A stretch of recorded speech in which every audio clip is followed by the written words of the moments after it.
Merry Christmas everyone, and Happy New Year coming up shortly. Welcome to Relove Guitars, and this is Drew's inspired by Gibson Epiphone 335 in tobacco-y sunburst. Beautiful looking thing. And another one of these guitars which are very, very well made. Now, I've had a look at this. I've just my friend Rod's just been up doing some bandsawing some brass things. So while he was doing that, I was charging batteries and preparing things. So I've kind of had a look over this guitar and sort of can report on what I find and stuff. So, well, first of all, what it's here for a setup, and it's here for some new pickups fitting, and these are House of Tone pickups, and I don't know if they have a particular name. They are, okay, the 5858 Steelhouse set, hand woundy type thing, and bridge 13K, neck 7.75, so quite warm kind of high resistance on the bridge, which sounds cool. So the new pickups, which of course, as any of you know, is a bit of a pain doing them on a semi-acoustic. Also, it's in for an adjustable nut, and you know, I've had this discussion before, and I'll just briefly do it now. The new bone is much better than plastic. However, it is known, or it is claimed, to be softer than tusk, and to get it to the correct action, I would have to cut the slots here, whereas as a little added kind of luxury with the adjustable nut, we can get it to the exact right height whilst using the factory slots. So it's a tiny detail, okay, but when people say, you know, how can I, what tiny or little but good improvements can I make? Well, that's one of them you can make, and it's not my way of saying that that new bone is crap. It's not at all. It's much better than plastic, and it's, you know, it's clearly got some of the qualities of tusk, but it is purported to be a little bit softer, and there's a reason why it comes in quite a bit cheaper than tusk. So I don't think there's anything particularly bad about it. The advantages of changing over for an adjustable tusk nut of my kind of making is that, as I say, you get the benefit of the unmolested factory slots, and you get the adjustability, so you don't have to cut into this to get it where you want it. So that's a bonus. We've also got a bridge here that Drew supplied, which is a roller bridge, which I'm going to change out this one. Again, nothing particularly wrong with this, other than it's a little bit limited on intonation room. However, the inspired by Gibson Epiphones seem to be so good that there isn't any major problems with intonation. I've not had one yet with any problem with intonation, so I don't expect that. But having said that, you know, again, for £18, your advantages of this are that they're rollers. There's a little bit more intonation room should you require it, and also I've noticed, I've described it slightly wrong, but what I've noticed on these two pneumatics coming out of the Epiphone factory is that I've always said it feels like the G is too high. Well, actually what it turns out to be is that the D and the A are low. If you put a radius over this, which I've done already today, if I put my 12-inch radius, you won't be able to see this by the way, but if I put my 12-inch radius over here, what turns out is that these are low, slightly low. Anyway, so it's kind of difficult to know if that's because they've increased the size of the slots for those or not. It's kind of difficult to know. It used to be quite often that these things could be put on either way round, but actually what it's starting to look like is that there are larger, slightly larger notches on this side, so it kind of means it's meant to be with the things pointing forward. With this one, obviously there are no notches on it, it's just a kind of cutaway, and they're all the same size by the looks of it, the same diameter or same width, so it doesn't really matter. This can be both ways. I had a conversation with Andy on on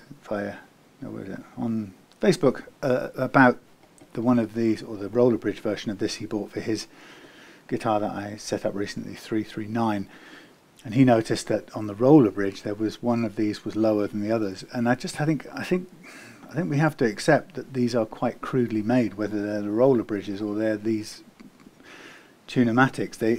There's something about putting these little things in and pushing them down and how they sit. They don't end up being microscopically perfect, which is frustrating for people like me who don't want to see them out of sequence or see one that's lower than the others. It just feels wrong to me. But anyway, so unfortunately it doesn't look like you're ever going to get it perfect. I don't even know if you spend 100 quid on a Tone Pros type of thing, or Goto, or even some of those. I'm not entirely sure if it's going to be perfect either. Anyway, enough of that. So we've got a tricky job today, which is to change over the pickups. Now on a guitar like this, it's quite hard work, because you'd think it was straightforward, because, well, you might say to yourself, well, look, the pots are close to here, the switch is close to there, surely you've got access to everything you need. Well, yes and no. The problem about this is that the way they've wired them up is you can't get this one out without moving that one, that one, that one, and you can't move those four usually without unscrewing that and letting that drop in as well. So it seems like in the spirit of trying to reduce the amount of wire going into here, they haven't made it possible to pull out only one of these. It would be so much better if you could just remove one of these and do what you need to do, but they've kind of built the limited movement in, which makes it difficult. So like I say, almost everything has to come out, and that means then suddenly you've got everything out on the deck here and you're working on it, which means you've got to protect the top, and you've got to be very careful that in your handling and pushing around all of these components that you don't reintroduce or introduce new problems like broken solder joints and so on and so forth. It's a really unsatisfactory process, really. It's one of the things I dread, not because I kind of enjoy the challenge of it in some ways, but I dread it because when you know you're handling something in a way that is less than optimal, as a guitar tech, you just feel bad about it.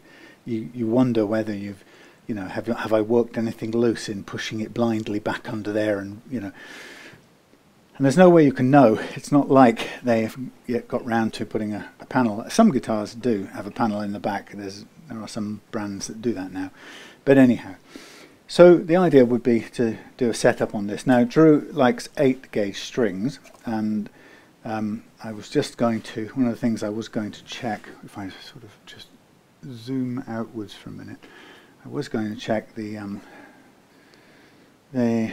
relief on this neck, and currently it's very, very minimal. So I barely, if it was 1/10 of a mil, I would be surprised.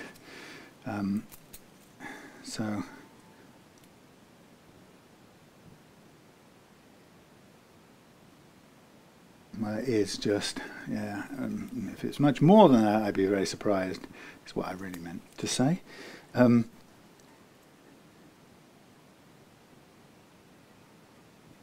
Yeah, I mean, that is...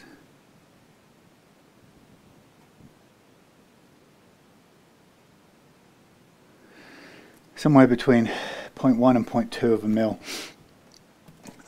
It's closer to 0.1. Let's call it, at most 0.15 of a mil. And then we've got the first fret action, which I know is a little bit too high already. So I'm not going to record it because we're going to improve it by changing that over.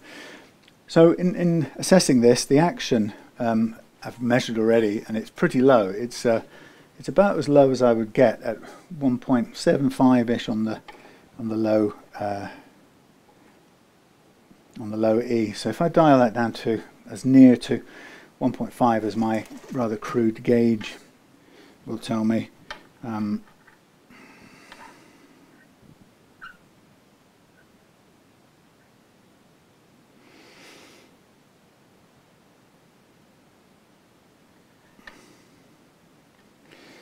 Okay, and then 1.25 on that side. So we're at at the lowest I would want to go, which is almost identical to what Drew had it at.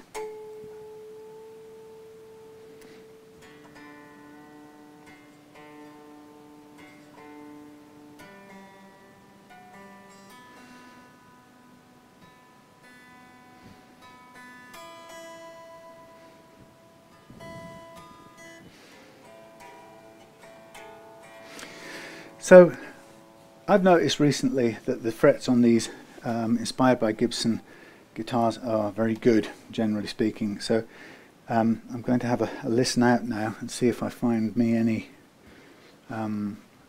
buzzes and rattles.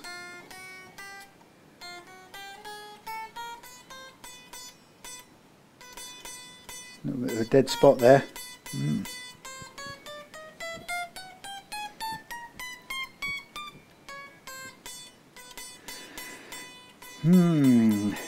7th fret, high E 7th fret, and is dead.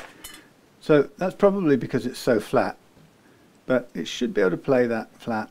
It's giving us just a hint that there's a slightly high fret there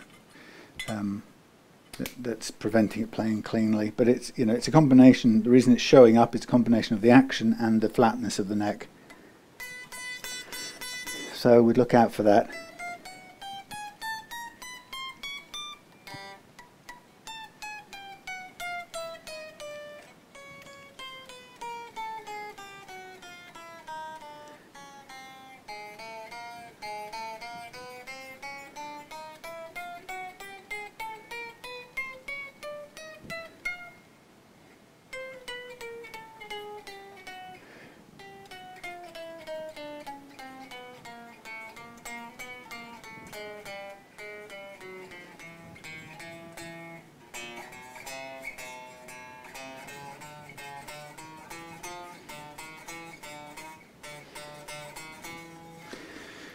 So a little bit of fret slap at a 5 to 7.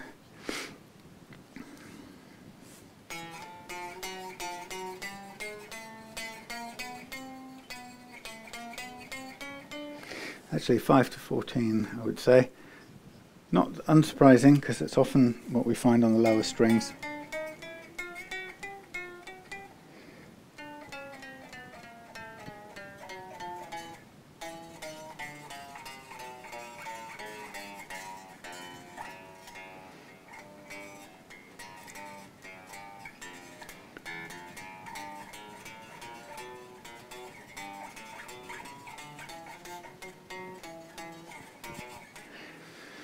And I would say a little bit of fret slap on E 1 to 12, again quite usual when you lower the action on a guitar. So, oh, I didn't check by the way with the bends, but I think they were pretty clear.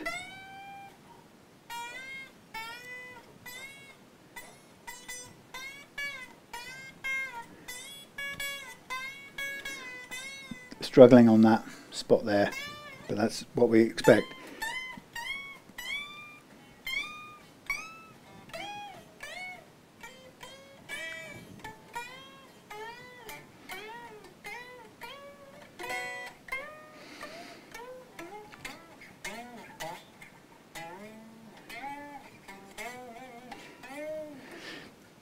Well, very good, basically. Ow.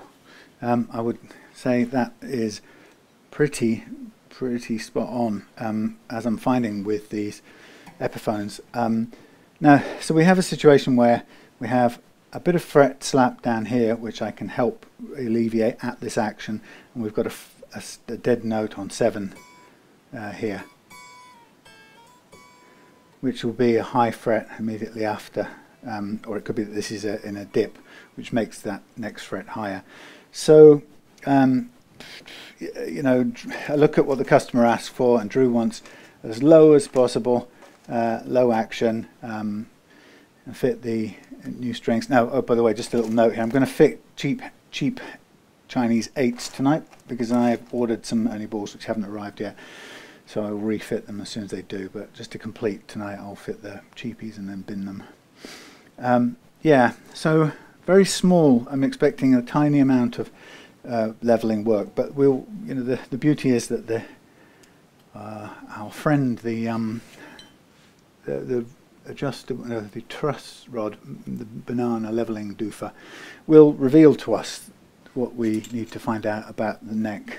And I expect we'll find a low spot at 7 on the high E. We'll just basically eke it out by lowering a tiny bit around it to bring it into line with the rest. Now, you could basically add in some more relief, which may well make that go, whoops, make that go away. But you know, it's down to that decision about when people want a low action with light relief. Picks up another file that's lying on the floor. Yeah, you know, so when people want a low action that feels low all the way across, then it is important to have a flat neck as well. This, I'm interested in this wood. It's not really rosewood. I don't know what they use these days. I've forgotten the name of it in the Epiphone world, but it's got a funny little residue coming off it. But hopefully a bit of oil will cure that. It's like a little dry patch. Anyway, just looking back at the nut for now, what I'm going to do is remove this nut. So I'm going to take off this strings or slack them off.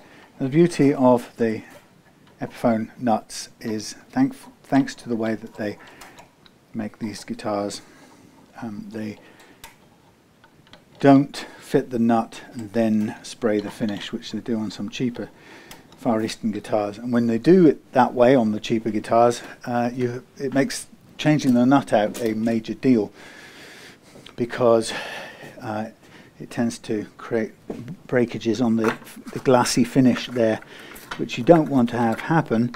But if they've made it in that method, you can't really avoid it unless you physically saw off the nut first. So this one is much more conducive to being removed like that. Good for them. Now what I'm going to do here is, you'll see that this is a pretty good drop-in near fit, but it's not quite, it's just a little bit wider. So what I'll do is just zoom out a second, and I'll get me a little bit of sandpapery blocks, and from this I will just sand this back nice and flush. So the first thing I want to do is make the front edge flush. So I'm just going to make sure I can take the plastic of the insert, the base I should say, sorry, plastic of the base down to a flat, and so it's nice and flush. What I've done prior to doing this, I've already prepared this tusk insert by flattening off the feet, the grub screws I should say, to ensure, I'll show you how that looks in a second, to ensure that they spread the load as much as possible. So if I just, bear with me, if I just dial the grub screws in to push the adjustable insert part out, like that, you may be able to see that the grub screws are flattened on the bottom. So that's my way of spreading the load. So they don't cut into the 3D printed plastic anywhere near as much as if they have their, what do they call it? I've forgotten what they named the other name.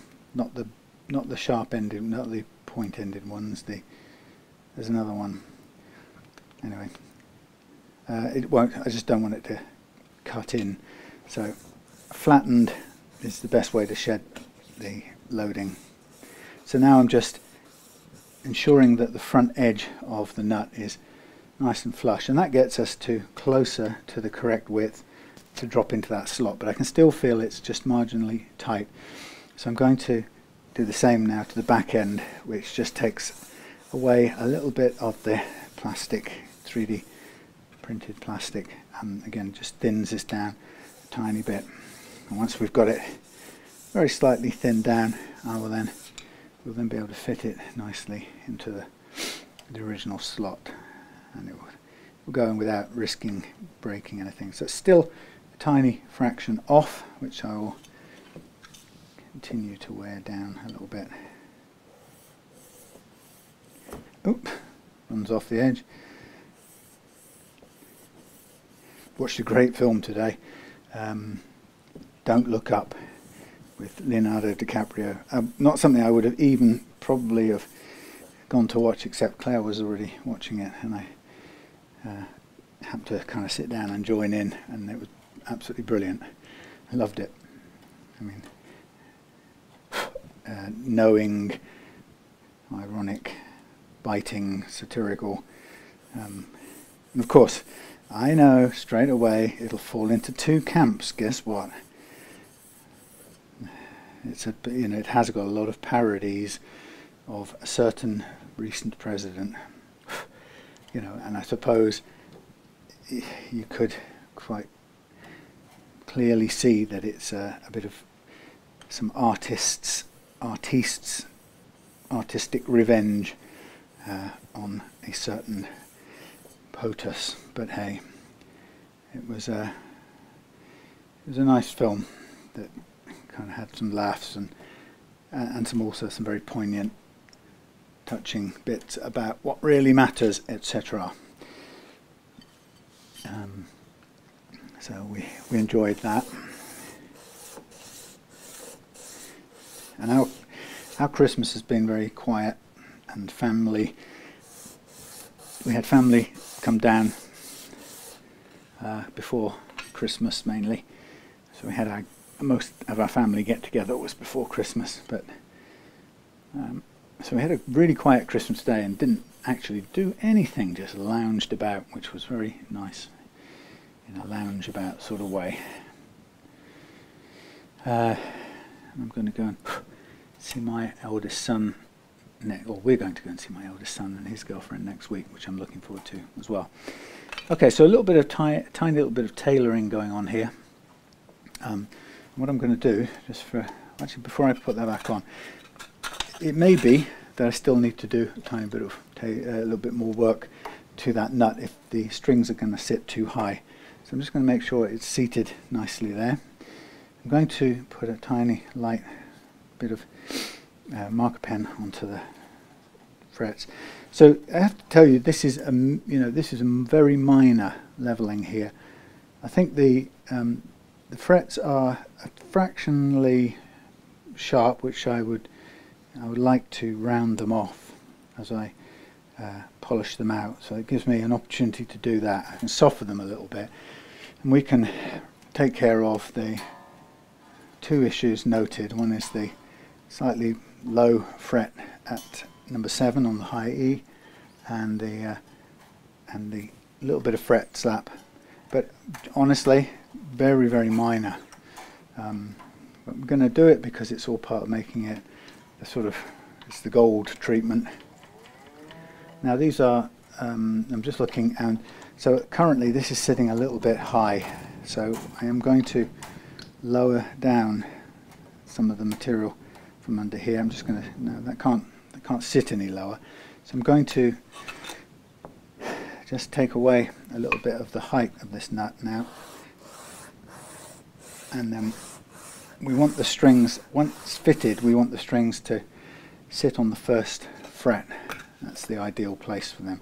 And then if we're just on the first fret, then coming up from there brings them up into play, and then we set the ideal height that way.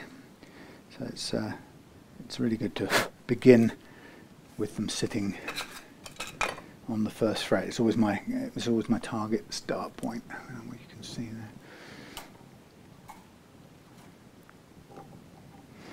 Pretty snug, that. Let's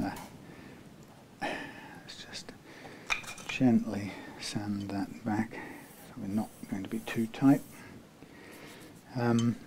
Yes, so a peaceful, quiet Christmas. I'm not a great fan of this holiday. I'm not a great fan of any holidays really, but I can totally get it for people who it represents a chance to stop and see family and stuff. I'm lucky that I can see family all year round, and you know, I don't really tend to feel like I need brakes because I work for myself, and you know, I'm kind of blessed to be able to do that as well. Okay, that's pretty much almost on the mark. That's not quite touching, so we could do a tiny bit more, but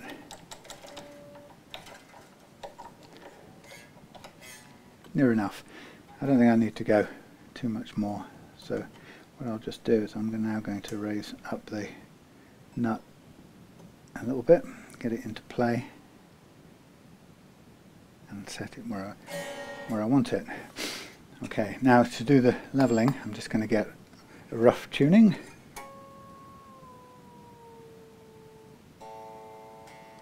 Somebody commented on why I used a tuning fork.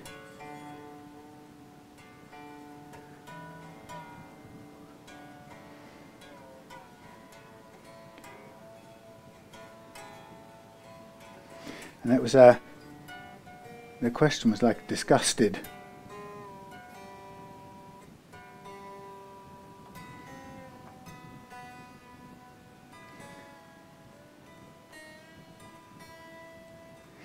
And the reason I use a tuning fork was it's only ever that I use it for the setup purposes, just to get it roughly into tune, broadly into tune, to load the neck and so on and so forth. It's not to set it up to give it back, it's not to go and play with the band.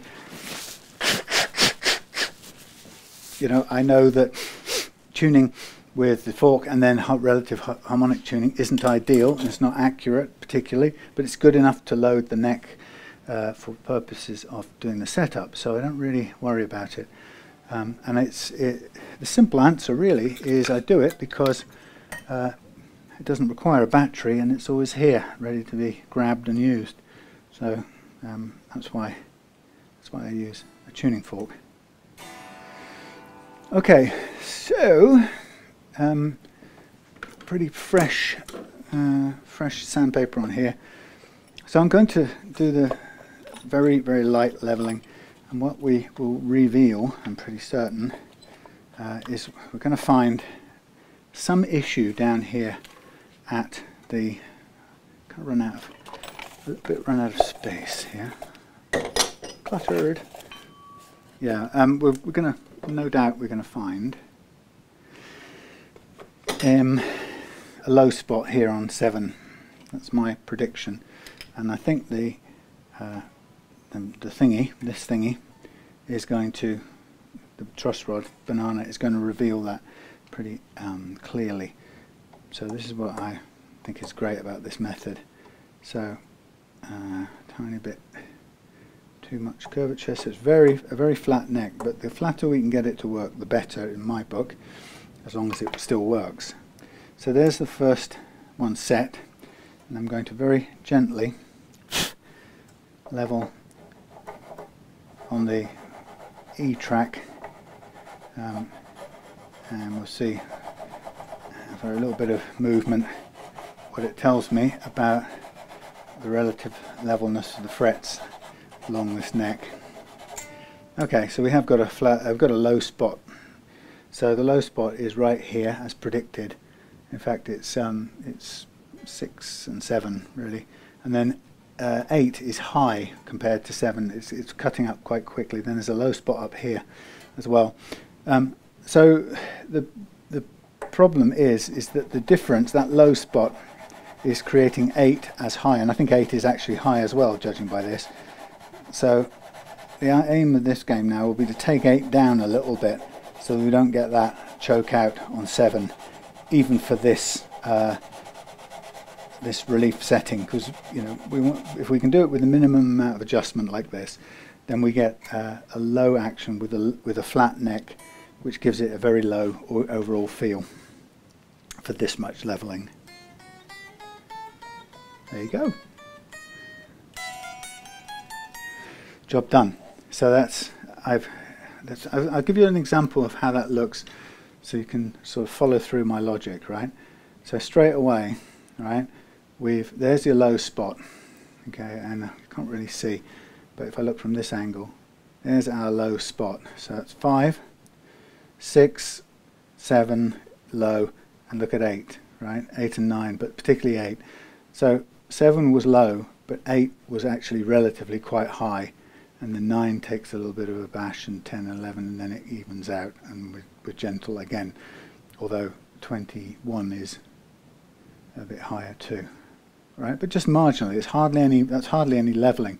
But you can see that the main problem on that first string, on that first track, if you like, was down here at these frets here, 5, 6, and 7.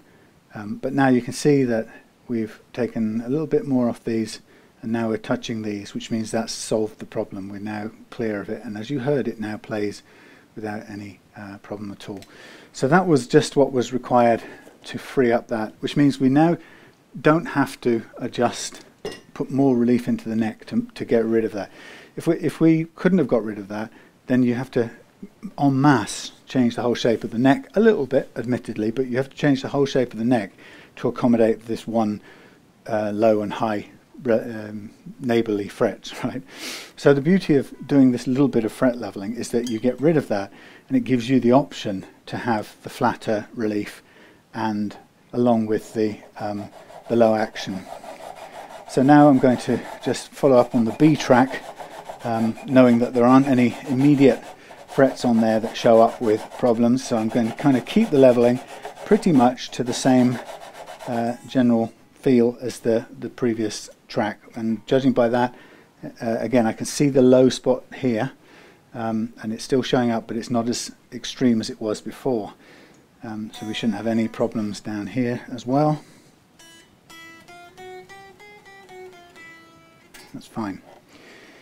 Now you see, because the frets are generally so good, broadly speaking, you can see this is it goes through pretty quickly, this leveling. There's not a lot of struggle, but I still want to treat everything as if it was problematic. So I'm recalibrating between each track to make sure that I get it as accurate as I can. So now we're onto the G track. The G track is often critical if and when you have choke outs on the high bends on the high E, the big bends high up on the high E. It's often the unevenness in the fret shows up when you're in the G track, and that's where a high E bend will crash into and get some choking off, or a little bit of choking, zizzing problem. But on this guitar, on testing it, there were no choke outs on the high bends, so that's why I hardly spend any time in there. Now as we go on to the thicker strings, the wound strings, we know that the amount of movement of the strings increases, and we know that for a low action mixed with a flat neck profile, we know that we're going to start to hear and feel fret slap, which as I've talked about in many videos, is not about the relationship between any single uneven fret or low fret and the next one. It's much more about using the banana tool to gently smooth out the overall shape of the overall levelness of the neck, keeping in mind that the neck has lots of little ups and downs. So at this stage,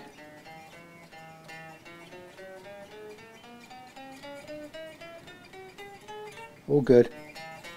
Little frizzle down there. I'll just do a little tiny bit more down here.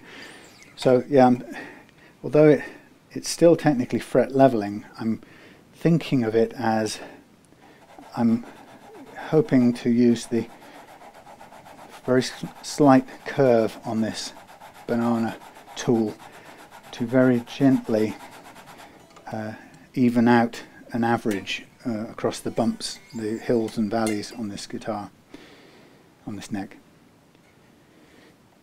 And that's the difference between what I call fret slap and fret buzz, which is kind of much more familiar, which is the buzzing caused by, or choking caused by, a high fret or a low fret getting in the way of things. Okay, so this one now is just about the limits of its flatness, this truss rod tool. So I'm going to very carefully use it. Now here we're hoping to very lightly use this to iron out any of those ups and downs. We want as smooth a curve as possible. So I'm kind of holding it in the middle more than anywhere else, and just as little pressure as possible, just hopefully letting the shape of the truss rod gently impose itself on all of the frets. And I'm hoping that the payoff of this will be a slight decrease in the fret slap.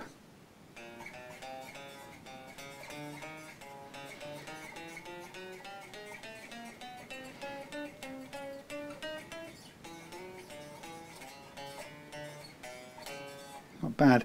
A little bit in the first half of the neck, which I'll just go back to, but after that I will stop.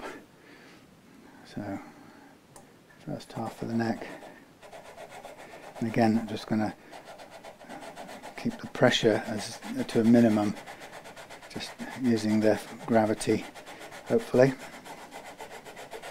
So in doing this, I'm also setting myself up to be able to gently round off, soften off the frets as we go through.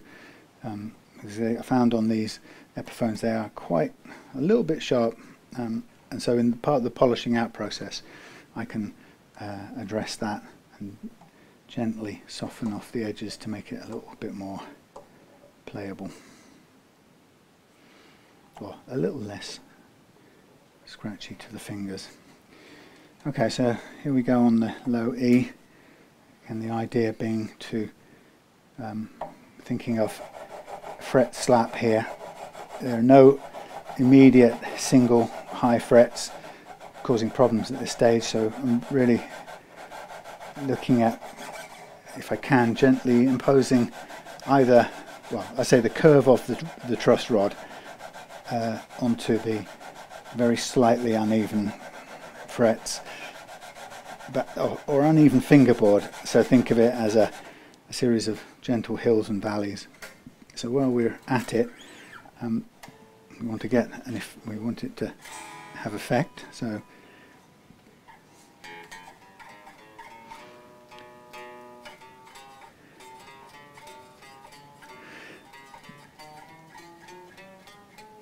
a little bit from 7 to about 14, so I'll concentrate a little bit more there.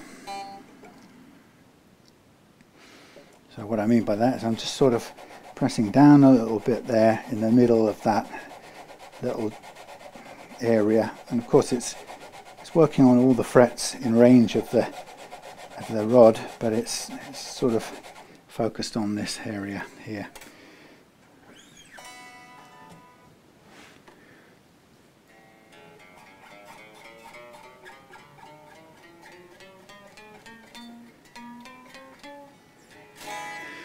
Pretty good. Okay, so from what was a very good set of frets, you can see that to aim for a little bit of perfection, for i.e. just getting rid of the tiny amount or the little amount of fret slap when set at a low action, but it takes a little bit of leveling, not a ton, but enough to just get rid of that last little bit of fret slap. So that done, now I'm going to take the strings off, polish out the frets, and once I've done that, then I'm going to get ready. I'll take this thingy off now, the scratch plate off now, because I'm then going to get into the rewiring, which if I film it all, it'll be very slow because I do it very slowly. I don't like to hurry it at all, and I'll also put some tape on there to protect it off. Okay, so now it's time to remove these strings. Actually, instead of putting new strings on, I might just put these back on afterwards, just until I get the new ones in tomorrow, just so I've got everything set up, make sure I've got everything set up the way I want it, and then it'll come back home with me and I'll just complete tomorrow at home. The idea was to get this dispatched on Wednesday for Thursday, so we should be on track for that. But we want these strings off here for now. 8s are very bendy, and obviously they also don't load the neck very heavily either. But there we are, I'll just pull them out of the way. Okay, so what I'll do is I'll do the next bit and then I'll go off camera while I'm doing the polishing out sequence. But as you can see, the nut is loose at this point. I will put a tiny bit of glue in there just to keep it, but it's comfortable sitting there. It technically doesn't need it. So I'm now just going to mark off the frets one more time, and then I'll do the crowning part, and that will just take any flat spots on the frets that I've created in the leveling and just gently round it off into an arch form. Somebody asked me on YouTube the other day, was kind of a little bit annoyed that I had gone off into a bit of a history ramble rather than personal history ramble, rather than explaining everything I was doing on a particular guitar. It happened to be the Hohner ST59 guitar, and one of the things I've yet to write back to him, but one of the things I will point out is that if you ever catch me doing that, some people sound like they're expecting, or they've been cheated out of some technical unique peculiarities of that guitar.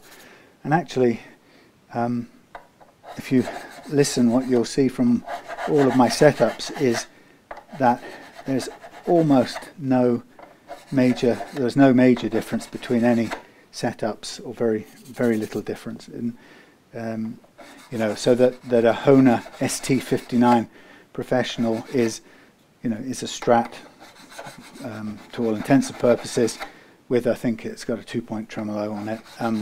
You know, and so the general principles of making the guitar play and stay in tune, which is getting the nut right and stretching out your slack, that applies. That's universal, covered in my ebook. And the business of leveling the frets using precision leveling technique to minimize the amount of metal lost for maximum accuracy, again, is universal to any fretted guitar, and you know, again, it's covered in detail in my ebook. So I think sometimes I feel like I've got to. I do get the feeling that some people, they go and look for their particular guitar because they think that they will find some information that's unique to that guitar. I think there are some things that are relevant to it that could be reassuring, like it comes with this, or it doesn't have that, or typically it's usually the other, this, that, or the other. You know, there are some individual characteristics, but as far as the setup goes, it's depressingly or thrillingly standardized, I have to say.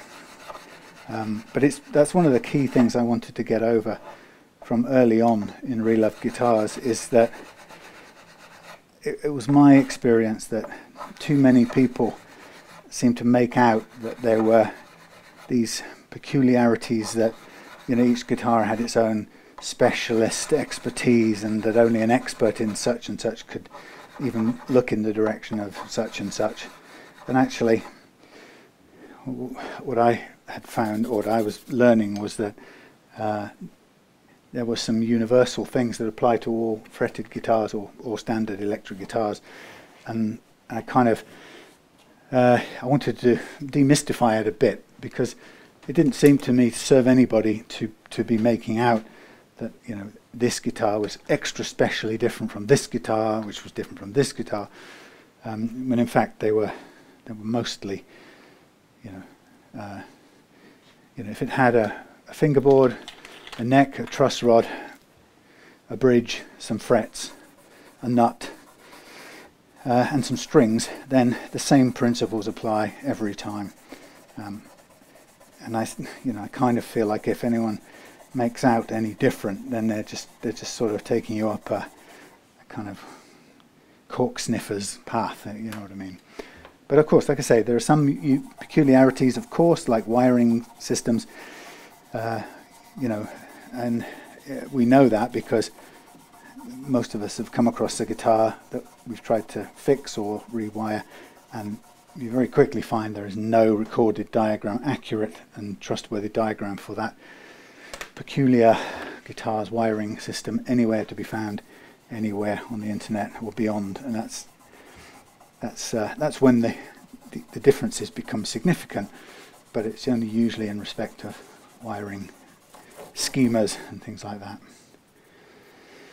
Okay, so that's the start, the precision leveling done.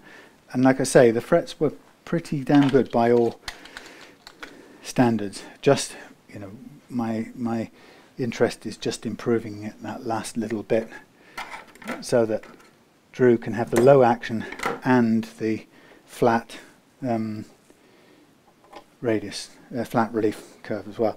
Now I'm just looking at these. I'm going to look quickly at these frets and just make sure none of them are sticking up. So if they are, I will address them now, but they're none of them, I don't think any of them are catching skin. So it's just on the little corners, and that can be helped along by taking a little file into the corner a tiny little bit just to take the spike out of it. Now that has the effect of very slightly rounding off the fret in appearance, so that when you look at it from the end on, it sort of loses part of its beautiful, perfect arch shape. It looks very machined when it's freshly end beveled, and if you soften it off, it can, in some ways, it can spoil that look. But when it comes down to it, it's often a toss up between,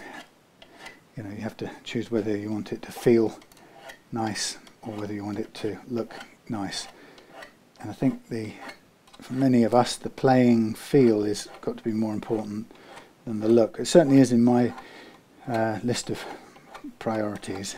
So I tend to start off by just rounding that off a little bit, and then what I'll do is, as we sand out shortly, I will make sure that I cover these fret ends as part of the sanding process, pay them a bit of extra attention so that the sharpened parts, basically the bit where the end face meets the long part of the fret, which after the beveling process is usually quite sharp, you can take time to sand that out as part of the overall fret sanding process. So to get as soft a fret end as you can get. There's nothing worse than sharp fret ends in my experience. Well, apart from a guitar that goes out of tune, that's worse. Which is why that's number one on my priority list.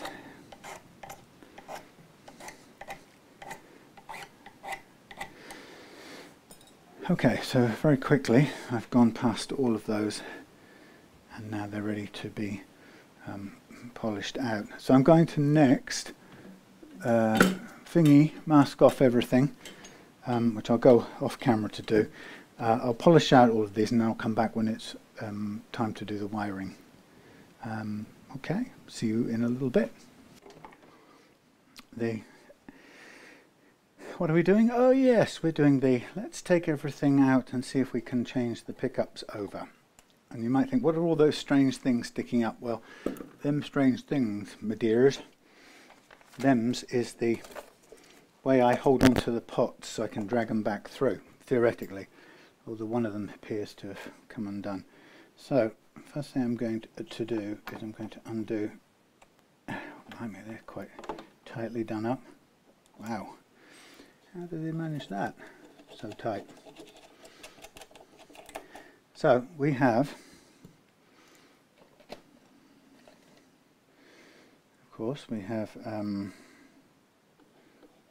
neck volume, bridge volume, bridge tone, neck tone. And so the idea is we want to allow these things to come out. Now the problem with all of this, as I've said before, is none of this is likely to move without undoing everything and moving everything. So that's a slight downer. And if it decides to, it's likely to, these bits of rubbery shrink thing are likely to come undone if they have a mind to. So the idea is, there's one undone. Ooh, bridge volume. So it would be nice if we could just get this done by removing the bridge pickup and the neck pickup. It's never that simple. Well, it hasn't been so far, because often, or I found that people do weird things and they thread wires so you can't just pull out the pickup simply. I would like the bridge pickup to only go to that pot there, nothing else. And if it did, on this guitar I would be happy. On previous guitars I've done, it sometimes goes all manner of places for whatever reason, a particular idea of why and how they've wired it up. So let's see how far this goes. Okay, nice. Ooh, look at that. It's kind of there's a way that's been cut. Look at that, sort of stripes, the battens. No, that isn't the right word. Anyway, I don't know the word I was looking for, but a strange construction. Okay, so we've got the bridge volume undone for a minute, and we can chase this round to here, and I've got a horrible feeling that it's what they've done is that they've pegged it under here some way out of the way, so I'm going to struggle to get it out. Yep, it's pegged up under there with a little clip. God. And hopefully, let's see if I can get it out from that little clip, please. Yes, hurrah! Because otherwise I wouldn't get anywhere. Okay, so here's the Epiphone pickup, and here is my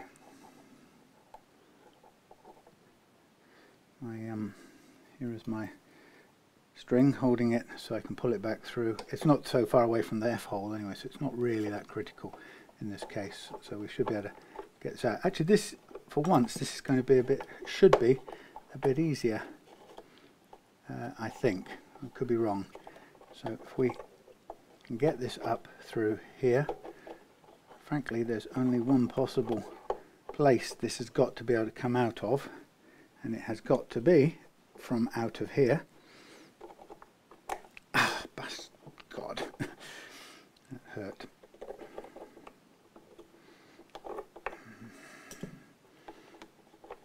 So this is the tricky bit, how to get this gosh darn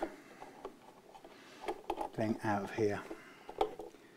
We've only got a small amount of space, and I can try and pull it out this way up.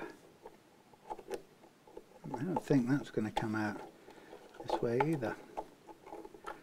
Maybe. I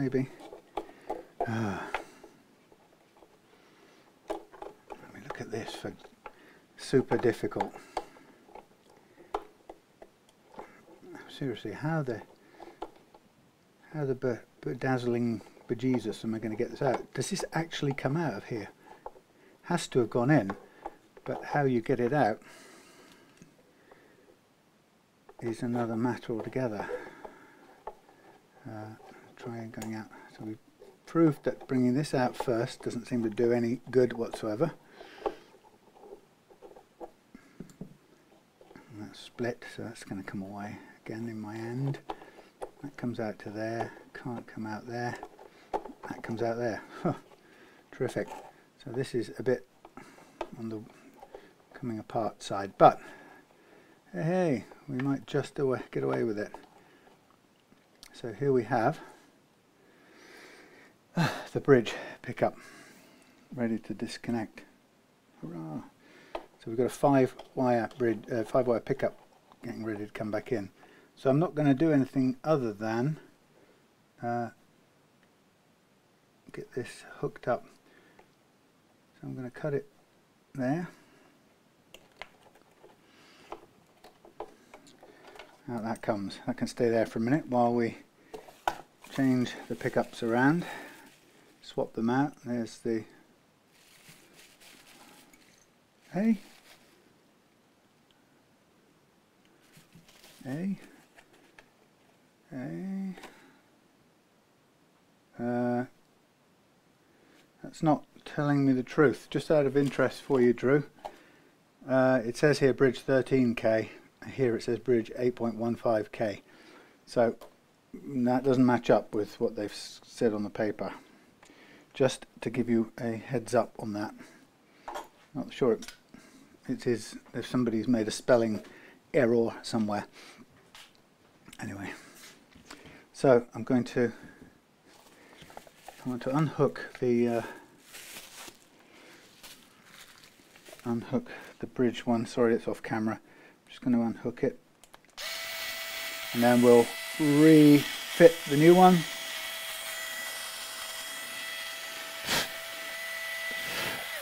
Which has got lots of wires, so we're going to have to partner up a couple and cut, mask them off.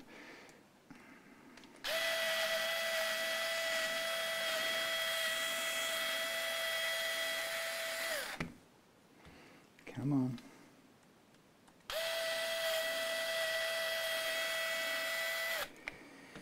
There we go.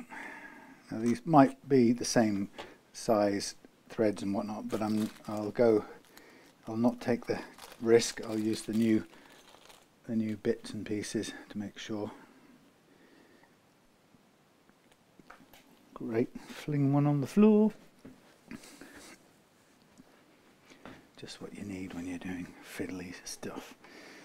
Okay, bridge, bridge, bridge.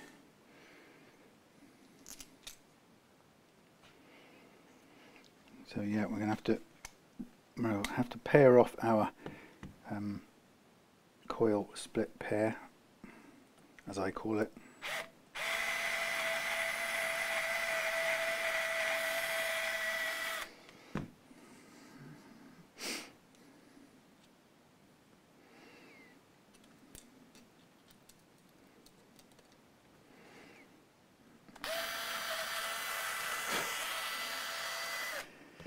Right, let's get these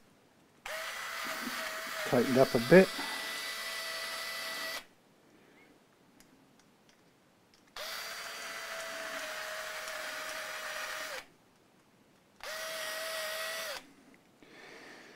Okay, so back on the chain gang. So we have here, we have ground, we have a pair. Yeah, well, that's what it is. I'll check the wiring motif. Where does it say? It says for a 4-conductor type, it says black is start, so it's black and green and right. So our bare is the green and the bare. Sorry, our ground is the green and the bare. Our coil split pair is the red and the white, and black is our live whatchamacallit. So for the sake of getting things, I'm just going to, sorry, the view has gone all over the shop. I'm just going to, off camera, I am just tinning up the wires, and I'm going to have to I'll get some shrink cable and just fold back is the word I'm looking for. Fold back the coil split pair out of the way. And the problem I have got with that is I think I'm out of, no, here's some small ones. Thank goodness for that. I've got some little ones Hurrah!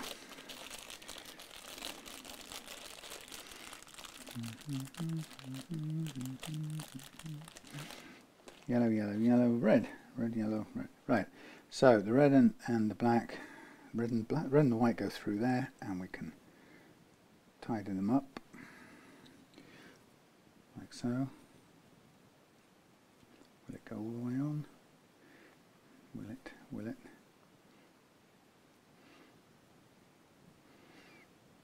Come on. Come on. Cover it over. I think so. Right. Bit of heat on that just to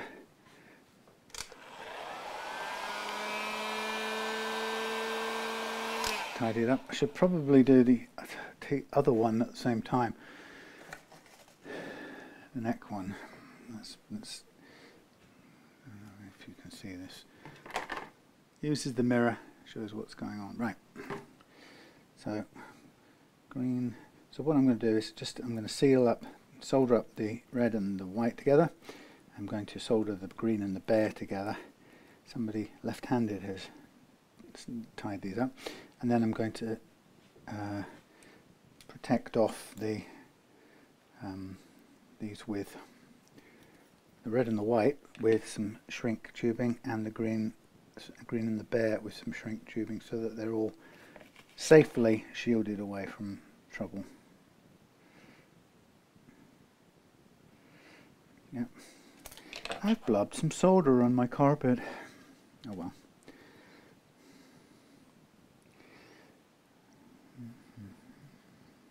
I could probably use to put on load on some solder onto those exposed bits to get them comfortably onto the pot. So I'm here trying to fit some shrink tubing over the coil split pair. It's sort of difficult to get that on. I just want to cover them up out of the way. Come on. Come on. Blimey. Can't seem to get it covered up. Annoying. Come on, I need a bit more stretch.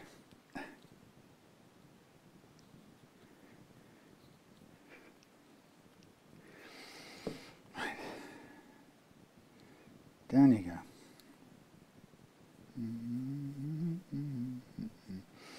Right, I'll keep that locked off, shrink wrap that.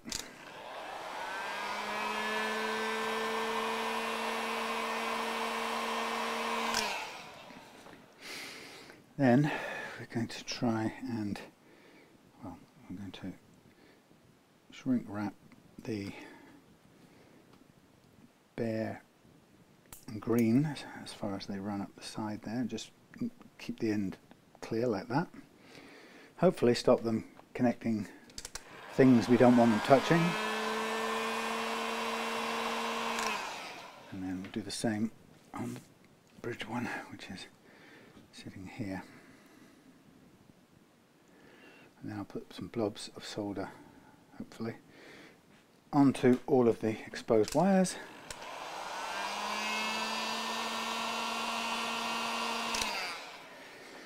And that should give us a good attachment point.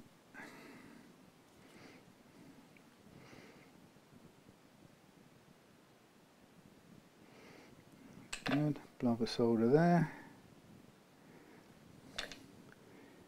Blob of solder there.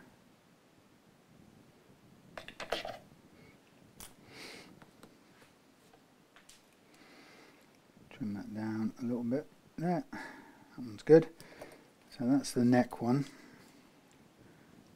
Waiting to change out, and I'll just put a little bit of solder on these here. Just stay on there, kind of, would you? Thank you. So this is a pleasing situation, because the Epiphone has made it so that it isn't such a pain in the what's-it to replace these bits. That's amazingly good news. So I'm just going to feed the bridge wiring in, pull it up, gently drop in the bridge pickup, get me the bridge pickup screws, put this on one,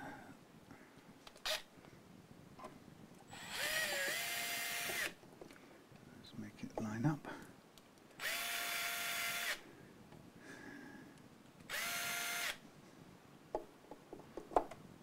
There we go. So that's the bridge one in.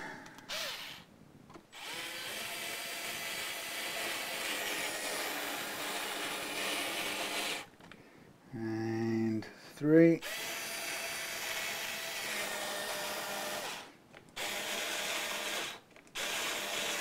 Oh look, we're running out of juice.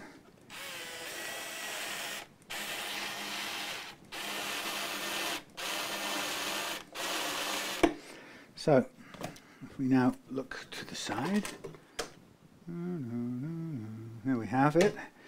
We have our new pickup cable coming through. We have our not very easy to reach.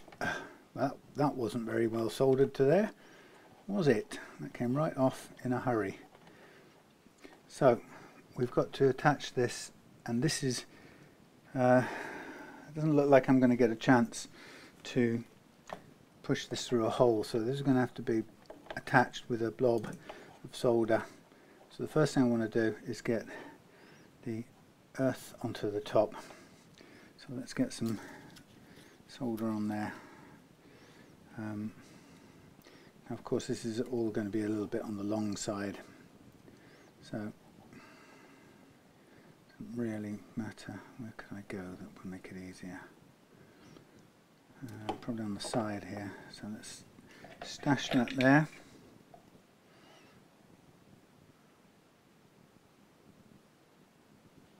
Make a nice blob there. Let's try and wick this round to here.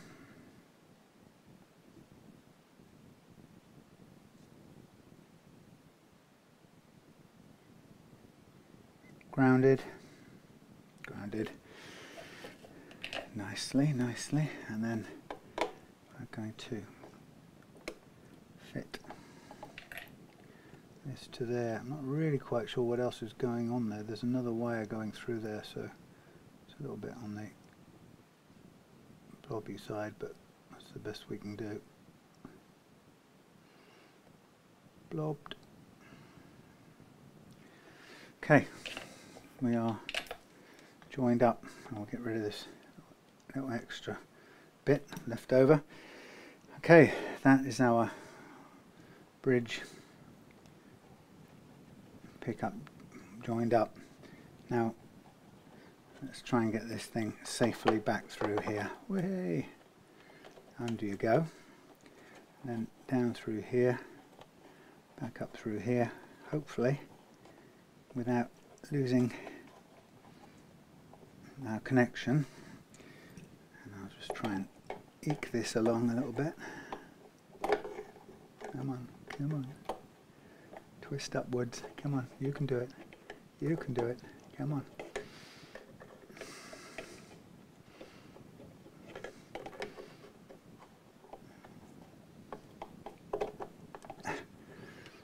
Hurrah. Get our piece of string, drop our washer onto it, get this piece of tape out of the way.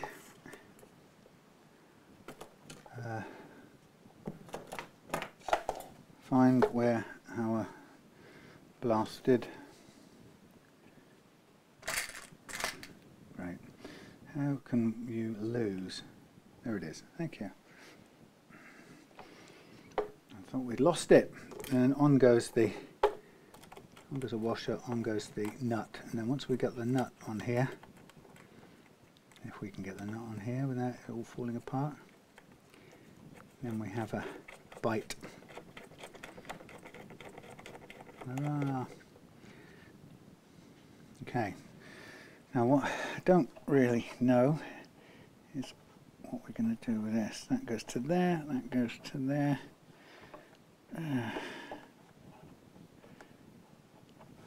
We'll try and put this wire, if we can,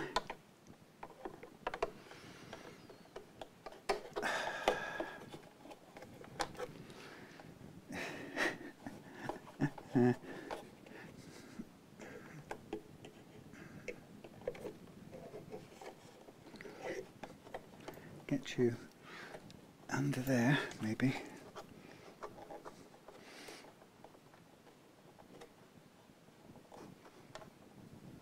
No way, Jose. It's so impossible.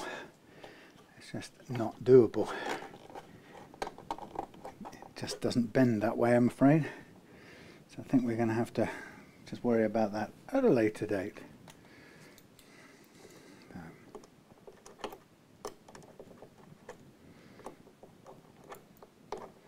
Now the other thing that's difficult here is to find a way to, in some ways or other, hold this still while we tighten it up, which again is not easy.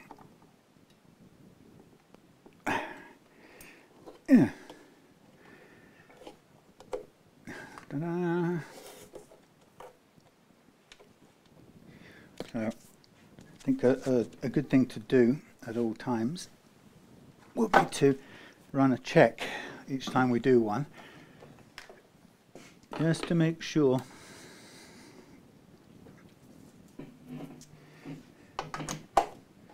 because we don't wish to get caught out merrily romping our way home only to find it don't work.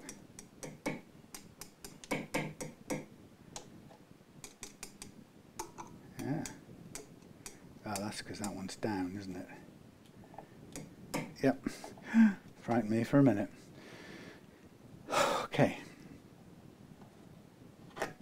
Yeah, this is much easier than others I've done. So thank you again. So I didn't really need to take these off. They didn't have to come out, but I was ready for it, as you can see. So here comes the neck volume. Again, that comes down to how easy it's going to be to get this out. So I think the first thing I'm going to do is let's remove the neck pickup. I should have done that first, like an idiot, but because we need to get it through.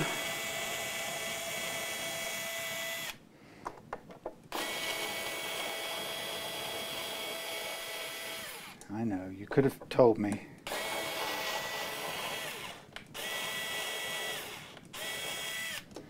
You could have told me. Right, so it's got to go through there. Fine. Oh, fine. Right.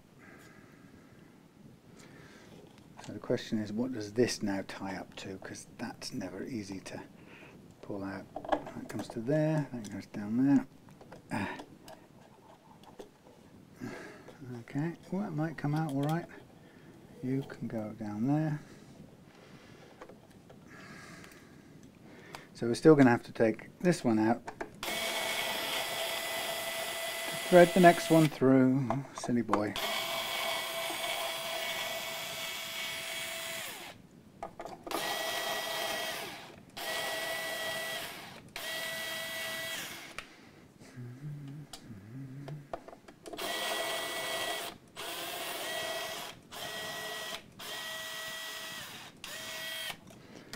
Very good.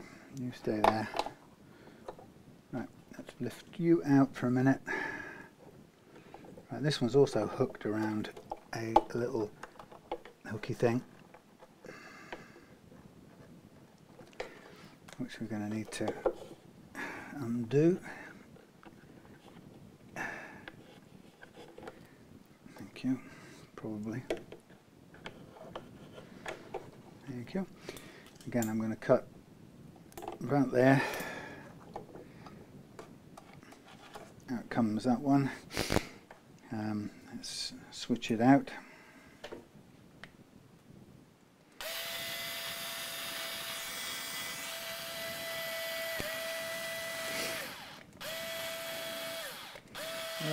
be out of juice.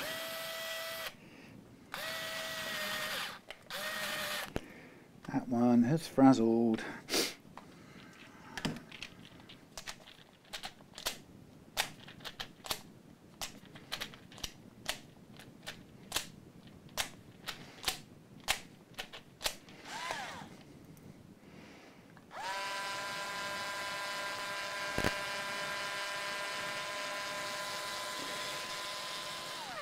So out come the old springs, out come the old thingies.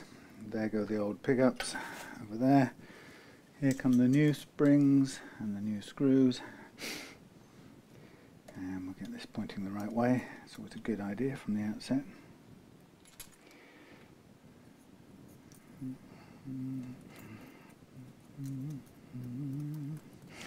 Right.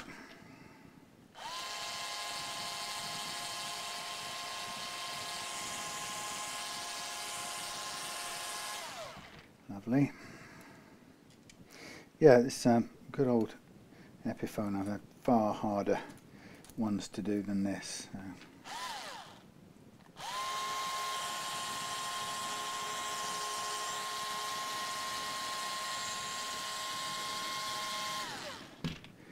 mean, obviously it still takes time to prep the wires and thread it all through and so on and so forth.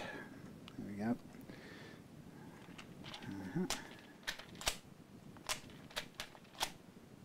I'm short of the right size. Now, what have I got here? I've got a large size one. Doesn't belong. Right. Front screws, in we go.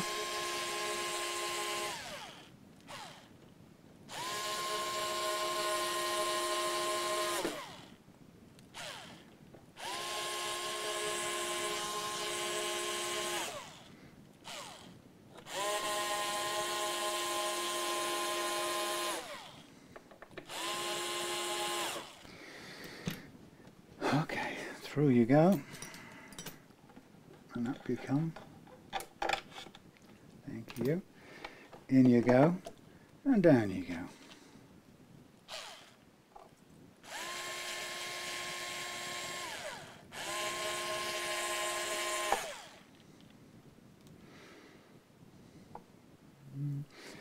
Okay.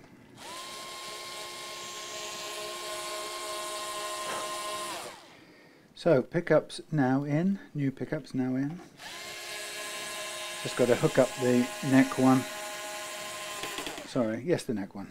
And then we should be a go-go.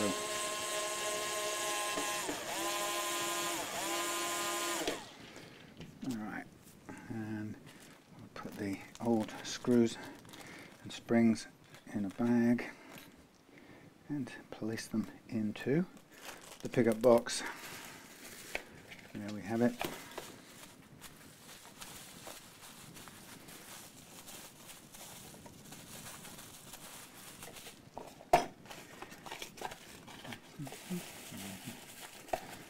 Something like that, and something like that. Close it up. Ta-da! Job done. Thank you. Well, that bit done. Okay, so now we're going to lose that. We're going to try and persuade this beastie to come out.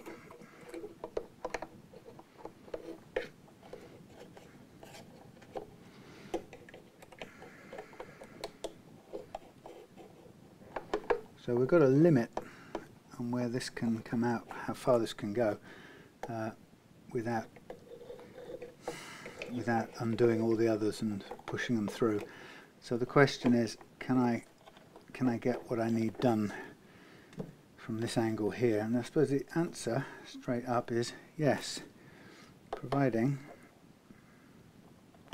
we cut that there, and we'll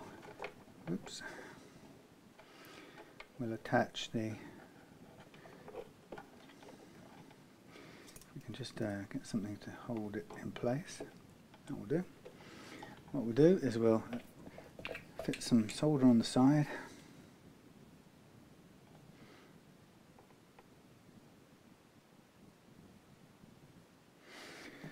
Nice. And then we will attach this to the side.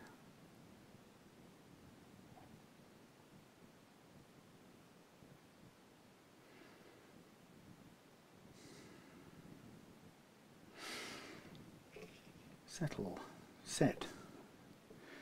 Okay, I will cut off this little wayward bit here, and we will attach our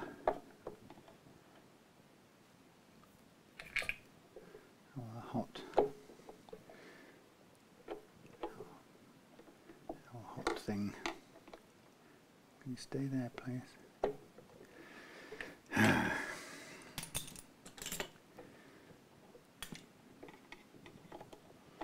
Right, just stay there. Sort of.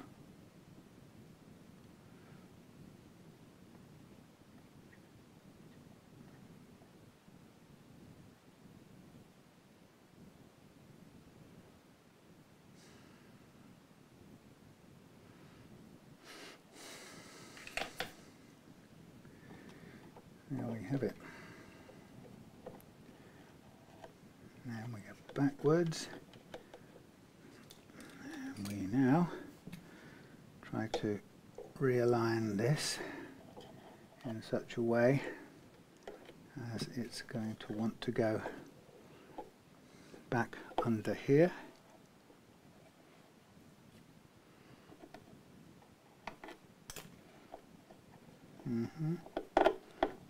Hooray. Washer. And nut. Do it up.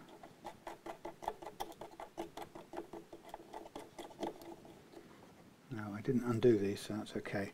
They will be fine to just tighten up and leave.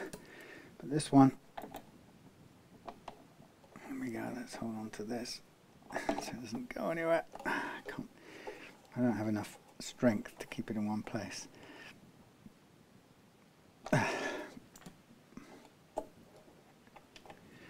Okay, let's test again.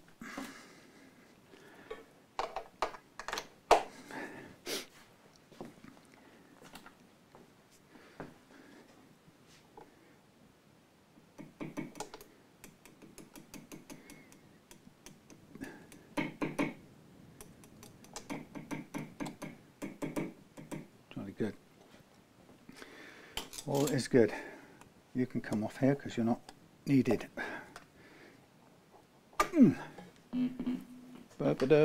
Okay, so after all of that, let's take away my special strings. I'll tidy those up after off camera. Let's put some of these things out of the way.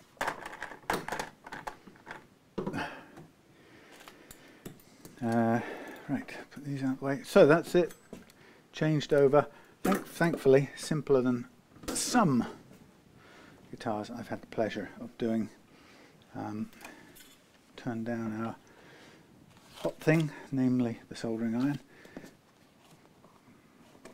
Pick up colour code for the new ones in there.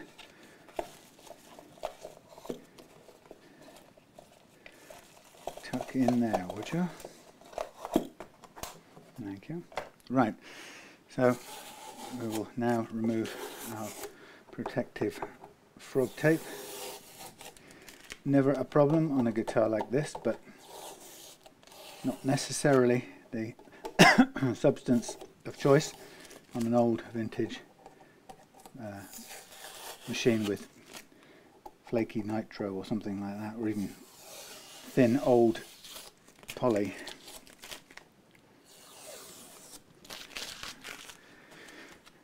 But brand new poly should be no problem at all.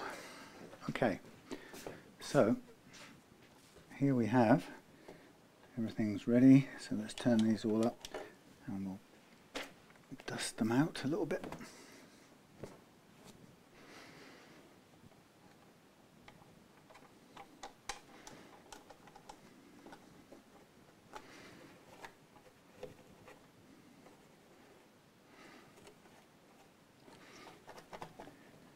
looking good.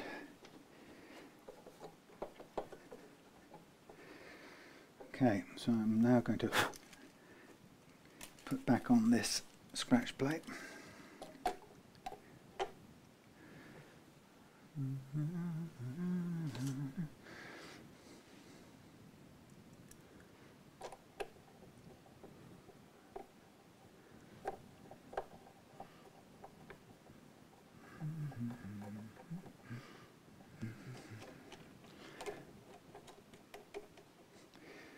It's a bit loose. Tighten that up.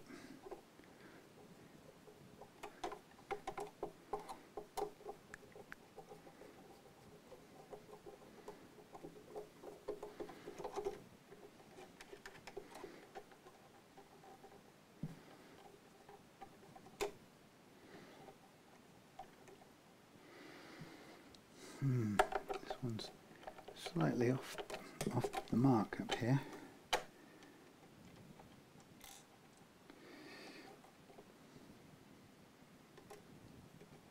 Yeah, damn it.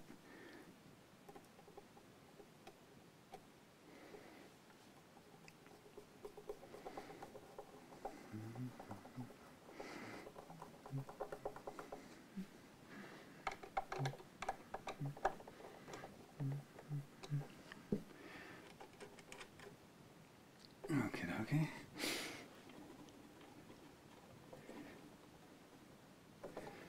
Right, so we're going to give it, sorry, I don't know what you can see here.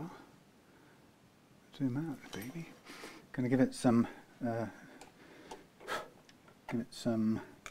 oil on the fingerboard. Get the volumes on. And we'll start from 0 there, 0 there. Full on. Tone, tone, there, thank you. Tone, tone, there. Okay, so we're going to put back on the truss rod cover because I'm happy with where it stands. Oh, but first things first, let's put on the saddle, nut is the word. So I want a cocktail stick, toothpick thing, tiny bit of glue.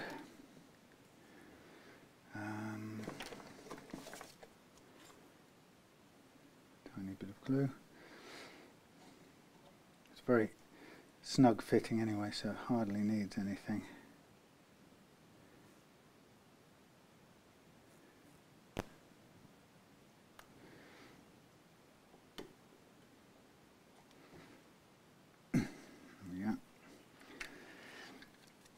Snug down there. Now for the truss rod cover.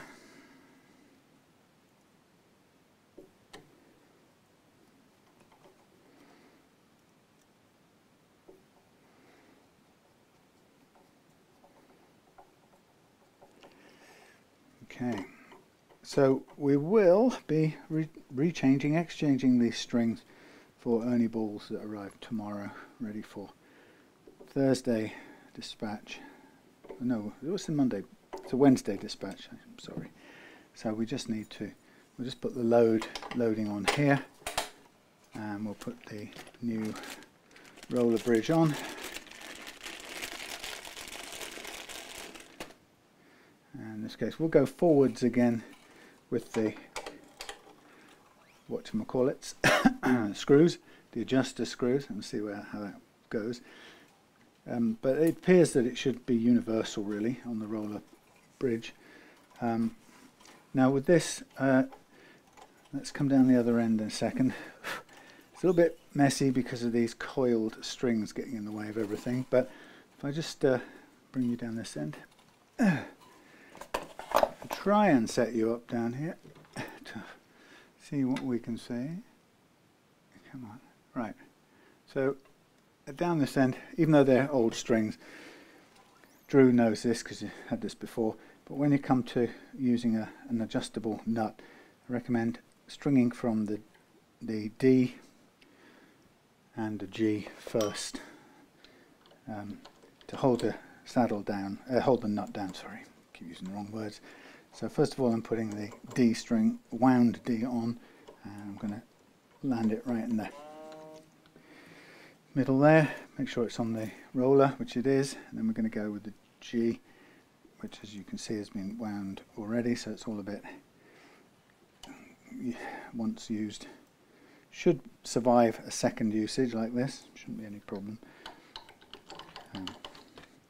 Move that out of the way. So once we've got these two on, then we've got the nut pinned down and it should behave itself and not go anywhere. It's all very snug fitting, so it's unlikely it will actually, it wouldn't flip off anywhere, but if there's always a slight chance that the adjustable nut can come off and go somewhere if you don't pin it down. Hence the recommendation. So now I'm fitting the A.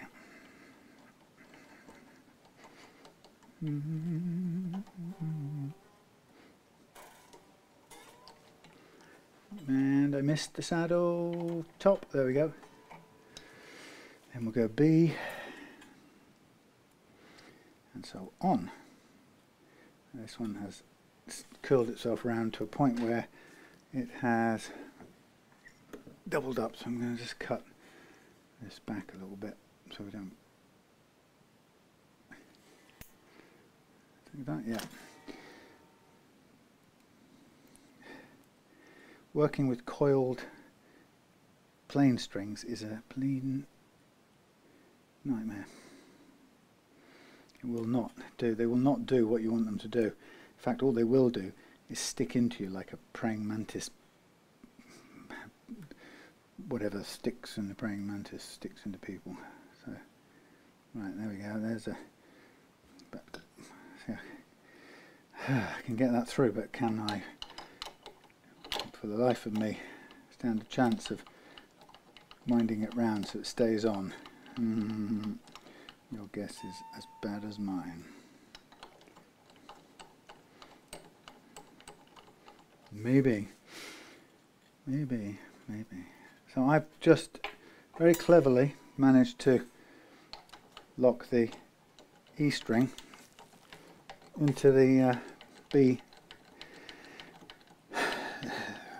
post, which gives me another crimped bit of wire that's no good, but let's do it properly.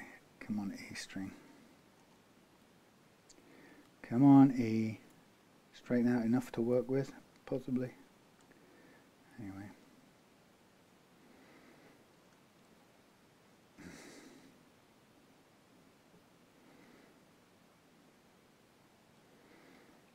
For the life of me, I can't get this thing to do what I want it to. Stay there, bite.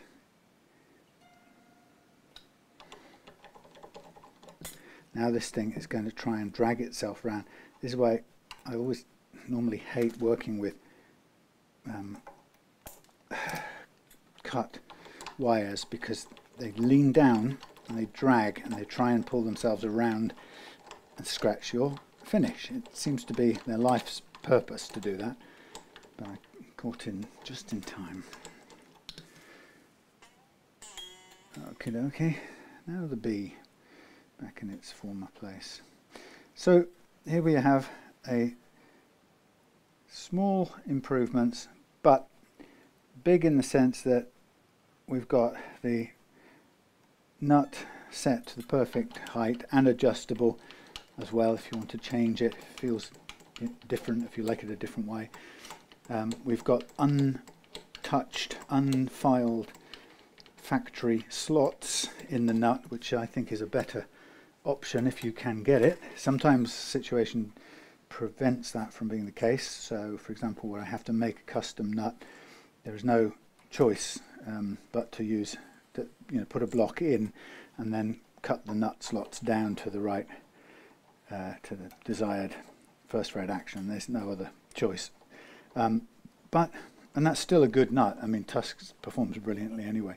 But when it comes to the best you can get, well, my target is to get the slots untrammeled and that's what I'm aiming for, and that's what I go for. So here we are. I forgot to put oil on the board.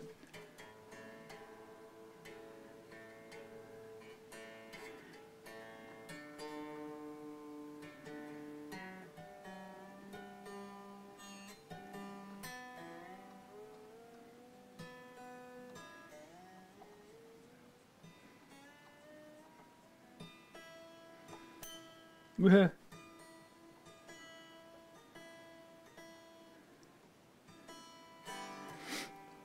Good. Okay, so what I'm going to do now is, while I'm at it, I'm going to slack these little devils off once more, and I'm going to oil the board before tightening up the strings one more time, and then we'll take it home and change the strings out tomorrow with the Ernie Ballses, and that will be it done. Oh, blimey, am I ever clumsy? Right, I need to put in an order for more of this cleaning cloth stuff. I get through quite a bit. So here we have some oil to darken and, people say, nourish the fingerboard. I don't really know that oil nourishes wood, but I think we like the way darker wood looks, and the grain is picked out and so on, so it always looks better and more vital to us. So I think we like to kind of imagine that it's hydrated or fed or something, and it's not a bad thing, but I don't think we need to fool ourselves that it's actually hydrating the wood, other than just making it look prettier. Nothing wrong with that.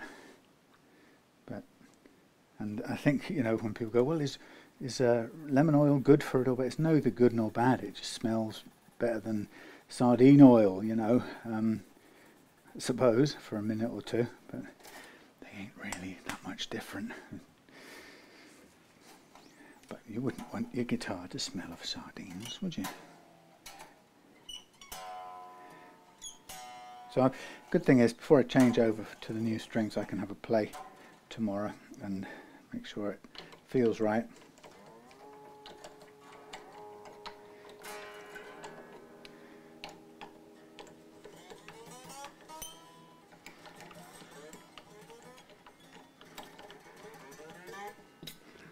Guesswork, some miles out.